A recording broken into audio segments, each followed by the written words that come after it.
Anong guard? Pwede po bang palabasin niyo na po kami? Kanina pa po kami ditong alas 3, saka pinauwi na po kami ng mga teacher. Okay naman daw pong lumabas na. Hindi pwede. Hindi pa time eh. Anong oras pa lang? Bingi ka ba, Manong Guard? Kakasabi ko lang, ang pinayagan na kaming umuwi, nang gigigil ako sa'yo. Bakit? Yung teacher mo bang nagbubukas ng gate dito?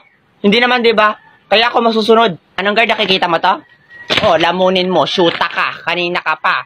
Yan ang patunay na pwede na kami lumabas, may perma pa yan ng principal. Anong pakialam ko dyan? Ay, totoo ba yan? Hindi. Imagination mo lang yan, Manong Guard.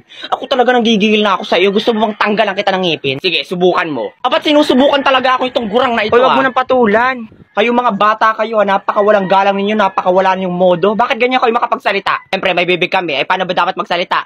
Nakasplit? Nakabalod? Nakatuwad?